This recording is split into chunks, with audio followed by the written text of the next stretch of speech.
That's really scary. What is up, Netflix fans, and welcome back to my channel. Today we're talking about the brand new horror series on Netflix called Marianne, and I need you guys in the comments down below. Did you enjoy it? Did it scare you? Let's talk about it. So Emma, a famous and successful French horror writer, is forced to return to her hometown after the woman who haunted her dreams 15 years ago begins to reappear.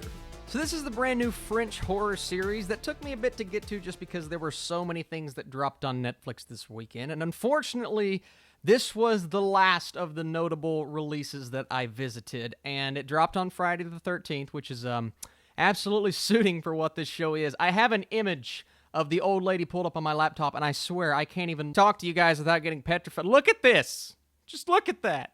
And that's the thing that I find beautiful about this show is it's some of the best and most horrific imagery I have seen in a horror movie or show over the last few years. Now, just a bit of backstory on myself. I don't tend to get scared when it comes to a jump scare or horrifying imagery. I can go into a horror movie. If it does its job, then I will realize it does its job, but I don't sit back and go, every time something happens. But for some reason, this show in particular got me. You know, and it's not that it's full of jump scares, because it doesn't. It does a beautiful job of building tension without relying on those things. Now, they're in there, absolutely, and at times they're not the best, but most of the time they work because they nail horrifying imagery back to this picture, and it all comes down to really the people in the show, the way that they look, the way that they express their faces, and a little bit of integration of a CGI-ish element here, and then you have prosthetics there, and of course a lot of makeup and props to that aspect of a show like this. But this show will scare the living daylights out of so many people that I know who get terrified just watching a scary movie that's not even a scary movie. I have a friend who thinks It Chapter 1 is horrifying, and they watched this, just imagining their faces. So if you are in this to be scared and you have not seen this show, please go check it out. But what is the reason for us to continue to watch this? Do we gravitate towards the characters, and is the story interesting, or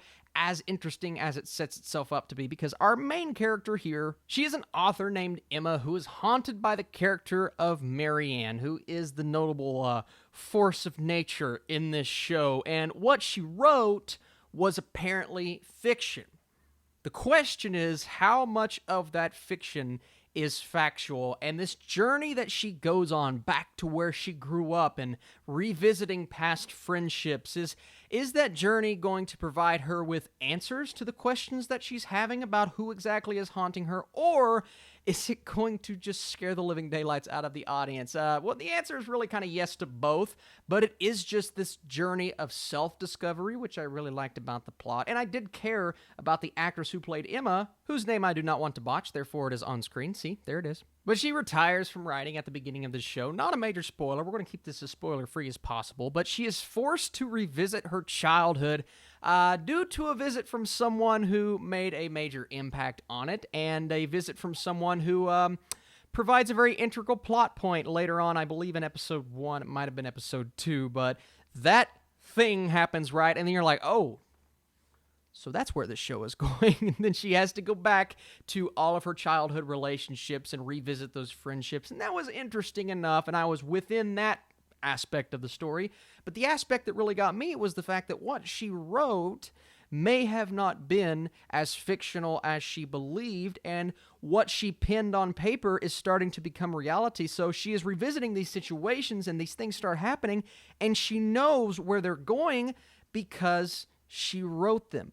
That's the interesting part of the story, and that's what's going to carry you through to the very end. And even though that's the interesting part of the story, that's not even my favorite part of the series. My favorite part is the way that they handled horror, the way that they handled intensity. Just from the first episode alone, whether it's waking up next to someone whose eyes are as wide as possible with this devilish evil smirk on their face, to proceeding to roll over to someone above them, doing the exact same thing. And it's so simple, and it sounds cheesy, but it's all about the execution and the direction. And the direction here is phenomenal. Series is directed by Samuel Bowden, and he brings us back a style of horror that we haven't really seen executed on this level for quite some time. People are comparing this to Haunting of Hill House, and honestly, I think that's just because it's a scary show on Netflix. I don't think they're relevant shows to each other. I think they're completely different in terms of tone and plot. They're both scary, and they're both extremely well made, but this story is something different entirely. I would compare this more to something like the original Ring movie in terms of imagery and the way that it edits in this creepy combination of things like, oh, there's a hole in the ground and there's some machinery and some weird noises and you hear sounds from the radio and here's some creepy kids chanting that reoccur throughout the first few episodes. And seems silly when you throw those things together, but hey, it worked in a movie like The Ring. They do it again here and it works. Especially when you start to see the kids who are actually chanting and you begin all of these scary things, when they come to fruition, that's when the show really elevates and it begins to take off. Now, I wasn't a fan of every decision made in this show. There are a few plot points that they start to dive down. I think they dive down a bit too far that begin to take away from the focus of the story when she starts diving into past relationships and people are confessing their love for each other and it's like, oh, that guy used to date this girl, but now this girl is dating the... I just want to get back to what our goal here is, and that's to find out, why is this happening? How do we stop it? And is what I wrote something that comes back to haunt me in the future? And all of those questions, they are answered, they are hit upon, and they are just scary. Emma is also dealing with ongoing nightmares throughout this show, and sometimes she'll wake up, she thinks she's out of a nightmare. Well, we've seen this before once again, but she thinks she's out of the nightmare. Maybe she's still in it. And then sometimes you're seeing all of this imagery, and it's like, oh, she's having a nightmare. Or is she having a nightmare? And this demon that is haunting her, I mean, is just constantly coming for her, and those people around her is causing all kinds of turmoil. In the beginning of the show, she meets up with her parents, and she has to keep them as safe as possible, but it's a really hard thing to do when this past entity from your life is haunting you to this degree, and the poor girl, she barely gets the opportunity to sleep soundly throughout the entire series. And the coastal setting throughout the entire show provides for some beautiful imagery, and I mean cinematography-wise, shot selection-wise. There's one shot of her just kind of walking the coastline. You can see the lighthouse in the background. It's a beautiful shot to look at. One of the most well-shot genre shows that I have seen all year, one of the most well-shot shows in general. And then you have the way this is edited together, the pages that are going to distract some people at first. And at first I'm like, I don't know, this is a bit transition-wise, this may be a bit too stylistic and too on the nose because, hey, she's a writer. We're going to use the book to transition and turn the pages. But the more it went along, the more I'm like, I'm finding this choice to be something that plays really well for the show and something that I ended up enjoying. We also have a complex lead character in Emma's character. She's brash, she's tough. It's really hard for her to express her emotions, even towards her parents, who have had a bit of a rough relationship in the past. So it's nice to see her kind of come into her own, and you start to see why she is the way that she is. And that's what I want out of a lead character. Once again, all of the side characters, they didn't work for me, and there are things in the story that could have, I think, made the show a bit shorter if left out. Not that it's a long show, but it is one that at times you can feel the pacing a bit.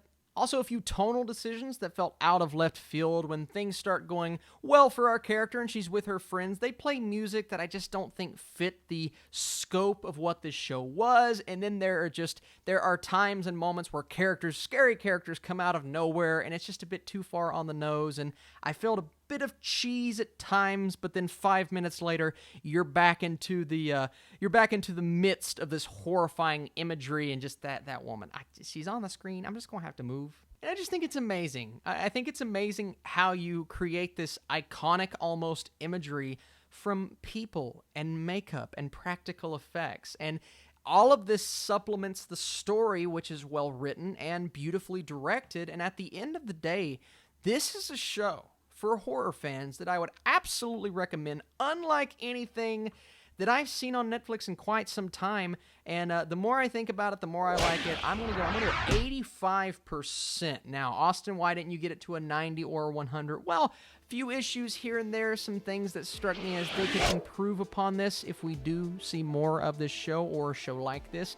But 85, one of the higher scores I've given in quite some time, and it really is a horror show. The more you think about it, the more you're going to be impressed. I did the subbing. I tried the dubbing. Didn't necessarily work for me. I like getting those natural performances from the actors. Regardless, I recommend this for you guys ASAP. It's a show on Netflix that I don't want you all to miss. Thank you so much for watching this video. Please check out our podcast, Film Strippers. You guys are truly the absolute best. My dog's barking, so we'll have to go tend to him real quick.